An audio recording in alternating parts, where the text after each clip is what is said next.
Eternal Wedding Collections by Chungat Jewelry. ഇതെല്ലാം എന്റെ കല്യാണത്തിന് വാങ്ങിയതാ. വാവ്, ഇതെവിടുന്നാ? MV Chacko golden diamonds Angamaly.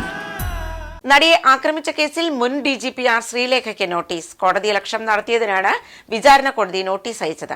ഹർജി വെള്ളിയാഴ്ച പരിഗണിക്കും. പ്രതിയായ ദിലീപിനെതിരെ തെളിവില്ലെന്ന് ആർ ശ്രീലേഖ പറഞ്ഞതിനാണ് നടി കോടതിയിൽ പരാതി നൽകിയത്. അതോടൊപ്പം നടിയെ ആക്രമിച്ച കേസിൽ തുറന്ന കോടതിയിൽ അന്തിമ വിചാരണ വേണമെന്ന നടിയുടെ ആവശ്യം കോടതി പരിഗണിക്കും. വിചാരണയുടെ വിവരങ്ങൾ പുറംലോകം അറിയുന്നതിൽ എതിർപ്പില്ലെന്നും അന്തിമവാദം തുറന്ന കോടതിയിൽ നടത്തണമെന്നും ആവശ്യപ്പെട്ട് അതിജീവിത വിചാരണ കോടതിയിൽ ഹർജി നൽകി. വിചാരണയുമായി ബന്ധപ്പെട്ട് തനിക്കെതിരെ തെറ്റായ കാര്യങ്ങൾ പ്രചരിക്കുന്നുണ്ട്. വിചാരണയുടെ യഥാർത്ഥ വശങ്ങൾ പുറത്തുവരാൻ തുറന്ന കോടതിയിൽ അന്തിമവാദം നടത്തണമെന്നാണ് അതിജീവിത ഹർജിയിൽ ആവശ്യമുന്നയിച്ചിരിക്കുന്നത്. കേസിൽ കഴിഞ്ഞ ദിവസം അതിജീവിത രാഷ്ട്രപതിക്ക് കത്തയച്ചിരുന്നു. തന്റെ ദൃശ്യങ്ങൾ അടങ്ങിയ മെമ്മറി കാർഡ് ചട്ടവിരുദ്ധമായി തുറന്നു പരിശോധിച്ചവർക്കെതിരെ നടപടി വേണമെന്നാവശ്യപ്പെട്ടാണ് അതിജീവിത രാഷ്ട്രപതിക്ക് കത്തയച്ചത്.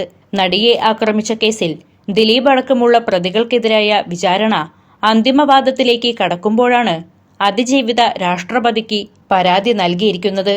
മുൻ DGP ആർ ശ്രീലേഖയ്ക്കെതിരെയും അതിജീവിത ഹർജി സമർപ്പിച്ചിട്ടുണ്ട്. 2017 ഫെബ്രുവരിയിലാണ് കൊച്ചിയിൽ ഓടിക്കൊണ്ടിരുന്ന വാഹനത്തിൽ നടി അതിക്രൂരമായി ആക്രമിക്കപ്പെട്ടത്.